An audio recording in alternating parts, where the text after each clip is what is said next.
அன்பானவர்களே, அன்பு வணக்கங்கள். ஒரு அன்பர் ஒரு கேள்வி கேட்டு இருக்கிறார். குருஜி, இறந்து போன தந்தை தனக்கு பிடிக்காத பிள்ளை தருகின்ற திதியை ஏற்றுக்கொள்வாரா என்று ஒரு கேள்வி கேட்டிருக்கிறார். பிடிக்காத பிள்ளை அப்படின்னா என்ன?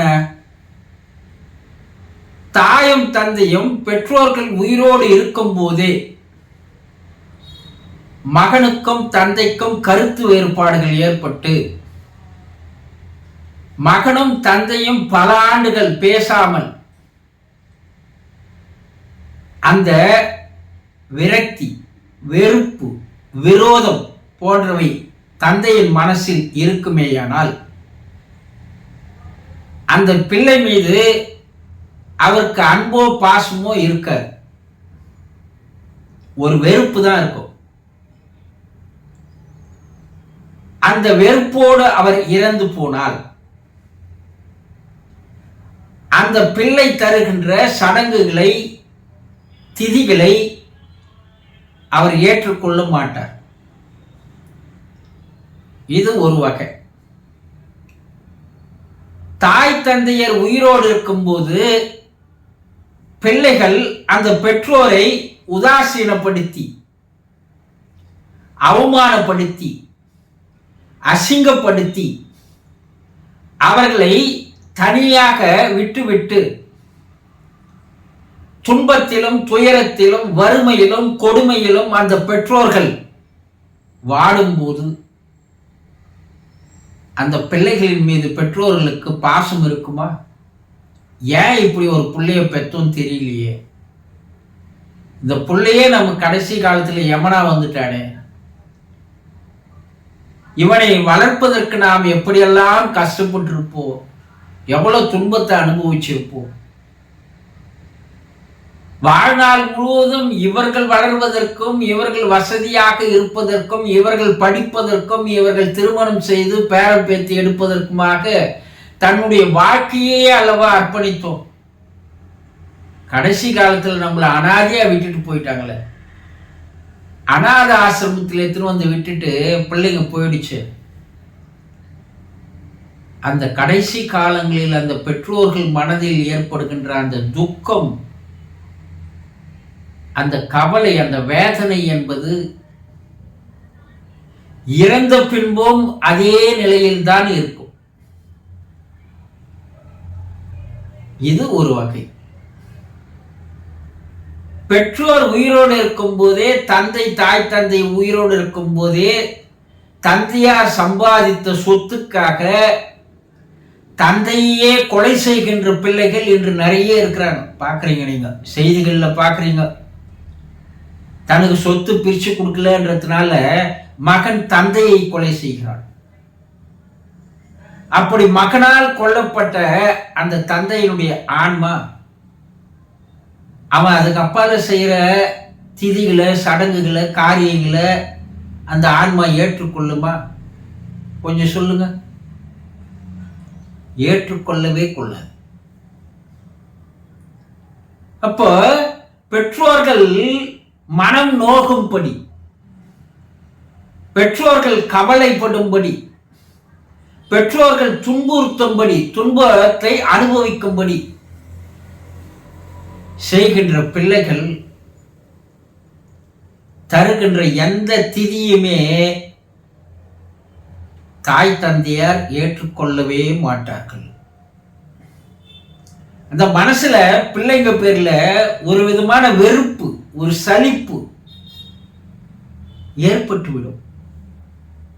பல பேர் இன்னைக்கு உலகத்தில் பார்க்கணும் இல்லையா?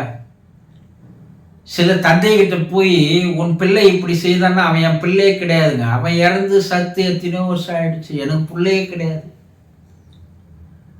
அப்படி சொல்லுகின்ற தந்தையர்கள் இன்று நிறைய இருக்கிறார்.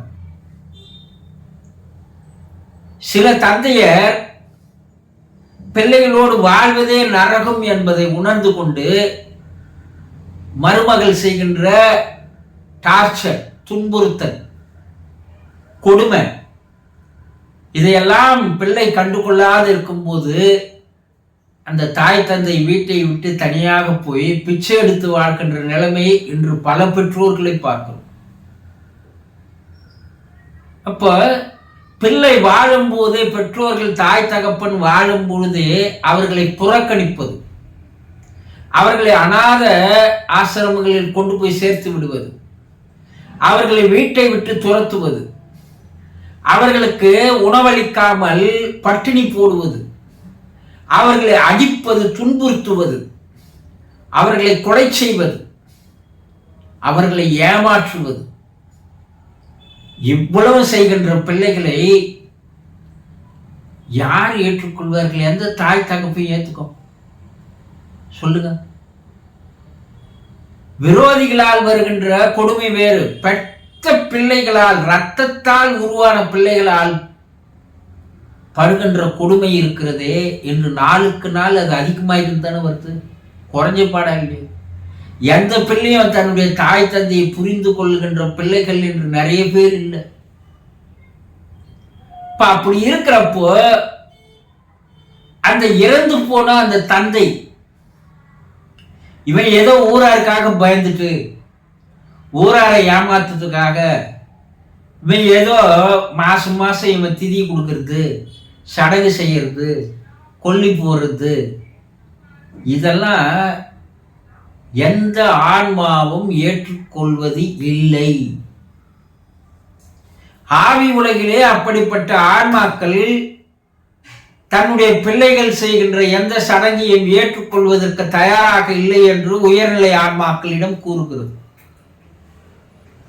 எத்தனை காலம் போனாலும் அந்த ஆன்மா அங்கே இருந்து படுகின்ற வேதனை, துன்பம், கவலையானது அந்த பிள்ளையினுடைய வாழ்க்கையிலே என்றாவது ஒரு நாள் பெரிய பாதிப்புகளை, துன்பங்களை, துயரங்களை, கஷ்டங்களை, பிரச்சனைகளை கொண்டு வந்து நிச்சயமாக சேர்க்கும்.